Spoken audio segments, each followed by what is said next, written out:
मैंने कहा, जी सर, क्या काम है? तो उन्होंने कहा, मेराब, उधर आओ, और मेरा हाथ पकड़ लिया। फिर झाड़ू मेरे हाथ से लेकर रख दी और मुझे अपने बेड पर ले गए। कहने लगे, यहाँ बैठो। मैं बैठ गई। उन्होंने मेरा दोपटा उतार दिया। मैंने कहा, सर, ऐसा ना करें, मैडम घर पर हैं, वो देख लेंगी तो बहुत बड़ा होगा।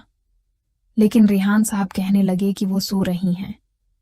मैंने उन्हें दवा दे रखी है, वो देर से उठेंगी। दरअसल मैं डर रही थी। रेहान साहब लंबे चौड़े और मजबूत आदमी थे। ये सोचकर मैं वाकई खौफजदा थी, और मैं सिर्फ 18 साल की थी जबकि रेहान 30 साल के थे। इसलिए मैं बहुत घबराई हुई थी। खैर, रेहान ने मेरी एक न सुनी और मेरे कपड़े उतार दिए और अपने भी उतार लिए। फिर वो मेरे ऊपर आ गए और जैसे ही उन्होंने दबाव डाला, मेरा जोरदार चिल्लाने लगी। रेहान ने मेरा मुन्ना दबा लिया और अपना काम जारी रखा। मैं चलाती रही, लेकिन उन्होंने एक न सुनी और अपना काम किए बगैर नहीं रुके। मेरी आंखें खुली की खुली रह गई थीं। मेरी हालत बहुत खराब हो गई थी। रेहान मुझे उठने के लिए कह रहे थे, लेकिन मुझे होश नहीं था। उन्होंने मेरा हाथ पकड़कर खड़ा किया और मुझे बाथरूम ले गए। मैं बाथरूम से होती हुई आहिस्ता आहिस्ता चलती हुई वापस आई। मुझे होश नहीं था। मैं खुद से चल भी नहीं पा रही थी। मेरी तबीयत बहुत खराब थी। जब रेहान ने देखा कि मेरी हालत वाकई नासाज है, तो वो फौरन मुझे अस्पताल ले गए। वहां मेरा इलाज हुआ और 1 घंटे बाद मुझे घर छोड़ गए। जैसे ही मैं घर पहुंची, फरजीन पहले ही मौजूद थी। उसने मुझे देखते ही कहा, क्या बात है, तुम्हारी तबीयत खराब है, चल भी नहीं पा रही? मैंने कहा, मुझे अचानक बुखार हो गया था, ये दवाइयां हैं।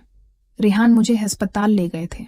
अम्मी और फरजीन मुझे कमरे में ले गए और कहा कि आराम से सो जाओ। थोड़ी देर बाद उम्मी चाय लेकर आए और कहा कि पी लो। मैंने उठकर चाय पी। मुझे बहुत दर्द हो रहा था क्योंकि रेहान ने मेरी हालत बिगाड़ दी थी। जो डर था वही हुआ। मुझे लग रहा था कि वो मेरे साथ कुछ बुरा करेंगे और उन्होंने वही किया। उन्हें जरा भी तरस नहीं आया। खैर, मैंने चाय पी और सो गई। फिर रात को 9 बजे मुझे जगाया गया और खाने को कहा गया। मैं उठकर बैठ गई और खाना खाया। खाने के बाद मैं बाथरूम गई, दवाएं खाई और फिर सो गई। सुबह आंख खुली तो दर्द और बढ़ गया था। मैंने नाश्ता किया और फिर दवाएं ली। उम्मी ने कहा, आज तुम काम पर मत जाओ, फरजीन को भेजती हैं। फरजीन ने कहा, हाँ, मैं अपना काम करके चली जाती हूँ। फरजीन ने जल्दी से अपना काम किया और फिर रेहान के घर काम करने चली गई। जब फरजीन रेहान के घर पहुंची तो उसने घंटी बजाई। रेहान ने दरवाजा खोला। रेहान ने फौरन फरजीन को पहचान लिया। उसे देखकर बोला, फरजीन, तुम यहाँ? फरजीन ने कहा, हाँ रेहान भाई, मेराब की तबीयत खराब है, उसे बुखार है, इसलिए मैं आज उसकी जगह काम करने आ गई हूँ। रेहान ने कहा, ठीक है, अंदर आ जाओ।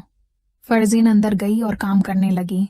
रेहान उसे बार बार देख रहा था क्योंकि फरजीन मुझसे बड़ी और ज्यादा सेहतमंद थी। इसके बाजू मजबूत थे। ये देखकर रेहान के दिल में बड़े ख्यालात आए और वो उसे गौर से देखने लगा। फरजीन ने पूछा, क्या हुआ रेहान भाई?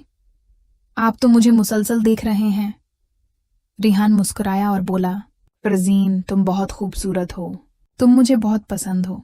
फिर रेहान आहेड ऑफ स्टेट उसे पकड़ लिया और फरजीन ने कोई मुजाहमत नहीं की।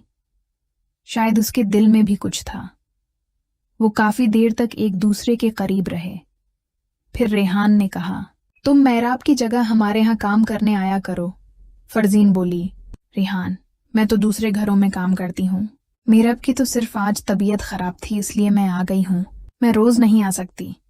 रेहान बोला, फरजीन, तुम मुझे बहुत अच्छी लगती हो, मैं तुम्हारी माँ से तुम्हारा हाथ मांगूंगा और तुमसे शादी करूंगा।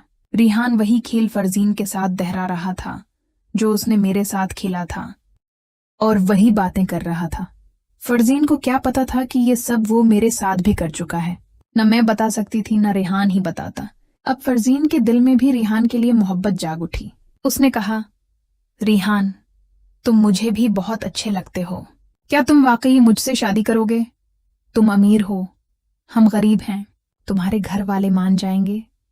रेहान ने कहा, मैं सबको मान लूंगा, तुम बस तैयार हो जाओ और कल से हमारे यहाँ काम करने आना।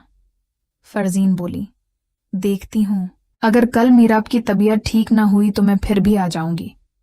रेहान ने फरजीन के गाल पर हल्का सा थपड़ी दिया और कहा, यार तुम बहुत अच्छी लगती हो।